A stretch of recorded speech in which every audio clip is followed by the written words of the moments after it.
to show some respect for them. ہم نے یہ چیزیں ایجاد کر لی. یہی فلسفہ بت پرستی کا بڑے مدلل انداز میں ڈاکٹر رادھا کرشنن نے دنیا کے سامنے پیش کیا کہ کون احمق سمجھتا ہے کہ یہ پتھر کی مورتی جو ہے اس میں کچھ ہے، یہ تو خود ہم تراشتے ہیں. لیکن یہ تو اصل میں صرف کنسنٹریشن، توجہ کے ارتکاز کے لیے، میڈیٹیشن کے لیے، مراقبے کے لیے ایک خوگرے پیکرے محسوس تھی انسان کی نظر. مانتا پھر کوئی اندیکھے خدا کو کیوں کر، یہ جو شکوہ کی نظم میں علامہ اقبال کا شعر ہے کہ خوگرے پیکرے محسوس تھی انسان کی نظر. تو یہ ہم نے ایک پیکرے محسوس سامنے رکھ لیا ہوتا ہے. اصل میں تو ہم دیوتاؤں کے ساتھ لو لگانا چاہتے ہیں اپنی توجہ کے ارتکاز کے ساتھ، یہ صرف ذریعہ. تو اس طریقے سے ہوتے ہوتے وہ بت پرستی جو ہے قوم نوح میں رائج ہوئی، اور ان بتوں کے بارے میں مزید تحقیق کی ہے کہ یہ نام اتنے پختہ ہوئے کہ حضرت نوح کی قوم تو ساری ہلاک ہو گئی ہو، لیکن یہ نام چلے اور عرب میں مختلف قبیلوں کے بتوں کے یہی نام تھے. معلوم ہو رہا ہے وہ تسلسل جو ہے ان کا، وہ کلچرل کنٹینیوٹی جو ہے وہ برقرار تھی. یہی ود اور یہی سوا اور یغوث مختلف قبیلوں کے یہ دیوتا تھے، اور ان کے بت جو ہے مختلف جگہوں پر رکھے ہوئے تھے، انہیں پوجا جاتا تھا. تو انہوں نے یہ کہا کہ دیکھنا کہیں ان کی بات میں نہ آ جائے، یہ تمہیں جو ہے دور کر دینا چاہتے ہیں، منقطع کر دینا چاہتے ہیں اپنے ان معبودوں سے. تمہارے معبود ود اور سوا اور یغوث اور یعوق اور نصر پوری طرح ان کے وفادار تھے. میں نے یہاں 2 آیتیں اور نوٹ کی ہیں. سورہ انبیاء میں حضرت ابراہیم علیہ السلام کے بارے میں بھی پھر یہی فیصلہ کیا تھا قوم نے. قالوا حرقوه وانصروا آلهتكم ان كنتم فاعلين. جب حضرت ابراہیم علیہ السلام نے ان کے بتوں کا وہ حشر کیا، سب کو توڑ پھوڑ کر اور صرف ایک کو باقی رہنے دیا، پھر جب پیشی ہوئی ہے قوم کے سامنے اور جب لاجواب بھی ہو گئے، حضرت ابراہیم کی بات کا کوئی جواب نہیں تھا، لیکن کہا کیا؟ حرقوه، جلا دو اس کو، جلا کے راکھ کر دو. وانصروا آلهتكم،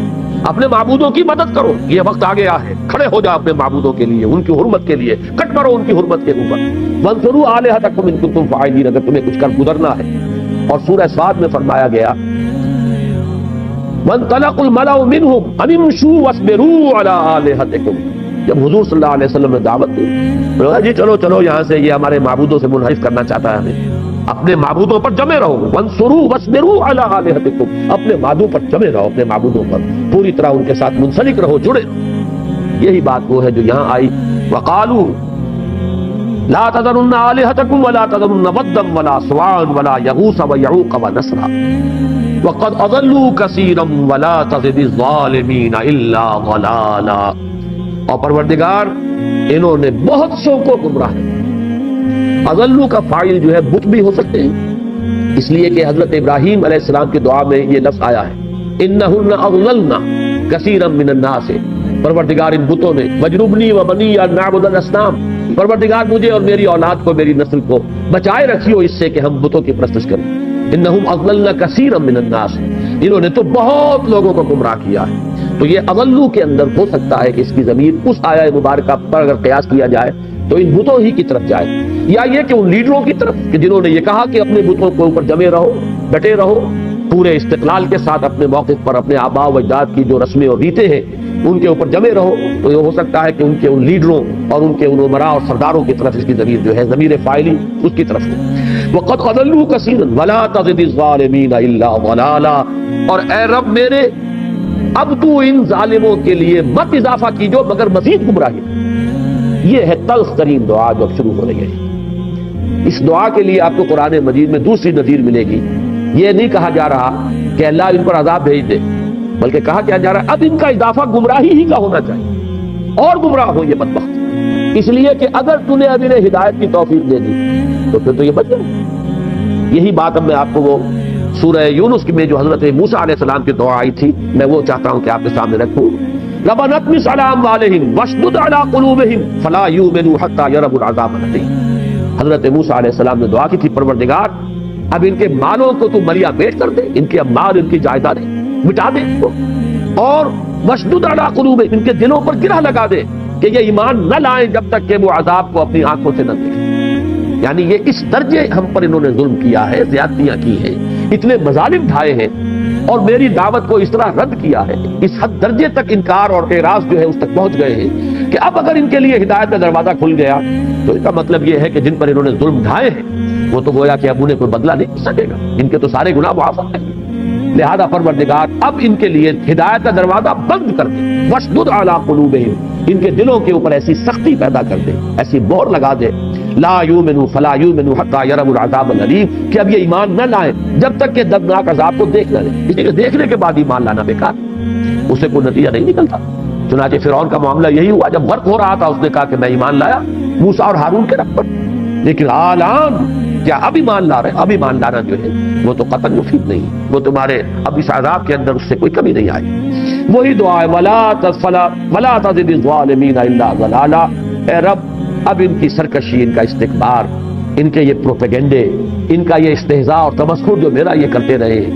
جو ہم پر انہوں نے تشدد کیا، اس درجے کو پہنچ چکا ہے کہ اب ان پر ہدایت کا دروازہ نہیں کھلنا چاہیے، اب تو ان کی گمراہی ہی میں اضافہ ہونا چاہیے تاکہ یہ سخت سے سختر عذاب کے مستحق۔ اب اس کو اندازہ کر لیجئے کہ نبی سے زیادہ کوئی شفیق اور رحیم نہیں ہوتا اپنی قوم کے حق میں، لیکن ایک وقت آتا ہے، یہی میں نے پچھلی مرتبہ کہا تھا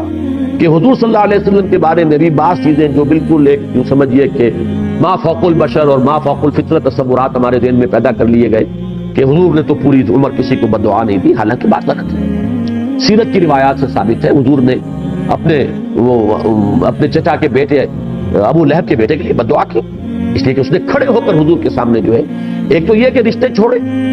آپ کی دونوں صاحبزادیوں کا رشتہ ابو لہب کی دو بیٹیوں کے ساتھ، انہوں نے آ کے حضور کو سامنے کھڑے ہو کر بدتمیزی بھی کی، گستاخی کی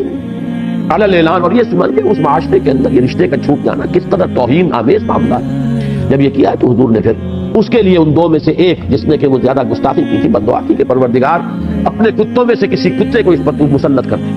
چنانچہ وہ قافلے کے ساتھ گیا ہوا تھا شام کی طرف تجارت میں، راستے میں کہیں ٹھہرا ہے اور ایک شیر نے اسے پھاڑا ہے۔ اسی طریقے سے جیسا کہ میں کل بیان کر چکا ہوں پچھلی درس میں کہ غزوہ احد میں حضور کی زبان مبارک سے وہ الفاظ نکلے کیف یہدی اللہ قوما خضبوا وجہ نبیہم بالدم، اللہ اس قوم کو کیسے ہدایت دے سکتا ہے جس نے اپنے نبی کے چہرے کو خون سے رنگ دیا۔ اگرچہ وہاں فوراً اللہ تعالیٰ کی طرف سے بات آ گئی کہ اے نبی آپ کے ہاتھ میں فیصلہ نہیں، فیصلہ ہمارے ہاتھ میں ہے، ہم جس کو چاہیں گے عذاب دیں گے، جس کو چاہیں گے توبہ کی توفیق عطا کر دیں گے۔ تو یوں سمجھ لیجئے کہ یہ کیفیت ہو جاتی ہے، حالانکہ رسول سب سے زیادہ شفیق اور رحیم ہوتا ہے اپنی قوم کے حق۔ اسی کی مثال حضرت موسیٰ علیہ السلام کی ہے، اس درجے حمیت تھی اپنی قوم کی، اتنی ہمدردی، اتنی محبت کہ ایک قبطی اور اسرائیلی کا جھگڑا ہو رہا تھا، اس اسرائیلی نے استغاثہ کیا ہے، مدد مانگی ہے، دہائی دی ہے، تو حضرت موسیٰ نے ایک مکہ رسید کیا اور قبطی کی جان نکل گئی۔ اس قدر اس قوم کی اپنی قوم کی محبت، حمایت، حمیت۔ لیکن اسی قوم کا معاملہ جب یہ سامنے آیا کہ اللہ کی ساری نشانیاں اور تمام معجزات دیکھنے کے باوجود جب کہا گیا کہ اللہ کی راہ میں نکلو جنگ کے لیے، اور انہوں نے بزدلی کا مظاہرہ کیا،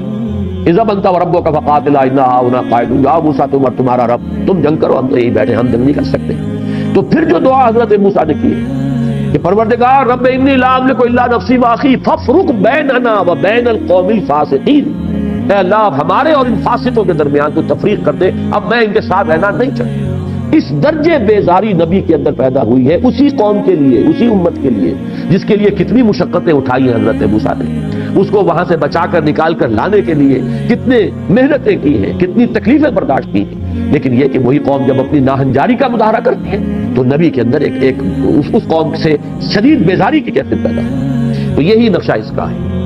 وَلَا تَزِدِ الظَّالِمِينَ إِلَّا ضَلَالًا، اب نہ اضافہ کیجو ان ظالموں کے لیے مگر گمراہی، اور گمراہ ہوں اور بھٹک جائیں اور دور نکل جائیں، تاکہ اور شدید سے شدید تر سزا کے مستحق بن جائیں۔ مما خطیئاتہم مغرقون، یہ اس دعا کی یوں سمجھیے کہ اللہ تعالیٰ کے ہاں جو مقبولیت کی کیفیت تھی اس کے ظہور کے لیے، حالانکہ حضرت نوح کی دعا ابھی آگے چل رہی ہے، درمیان میں اللہ تعالیٰ نے فوری طور پر اس کا جو نتیجہ ہے اس کو بیان کیا، مما خطیئاتہم مغرقون،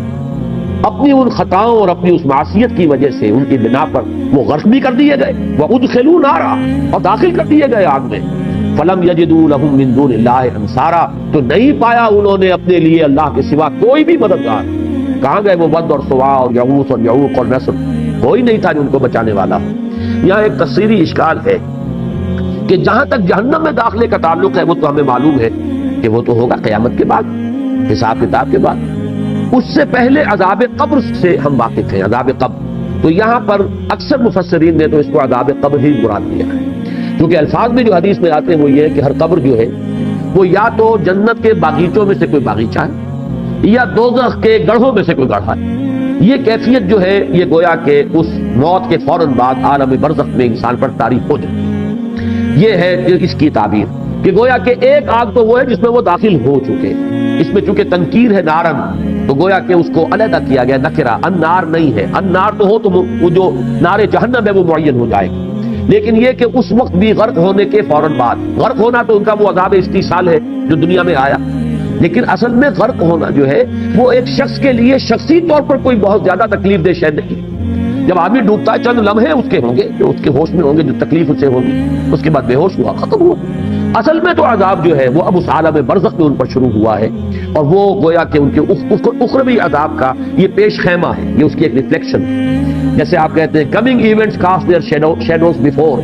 آنے والے واقعات جو ہے پہلے سے ان کے سائے پڑنے شروع ہو جاتے ہیں، تو یہ ان کے عذاب جہنم کا سایہ ہے جو اس عالم برزخ میں ان پر پڑتا ہے۔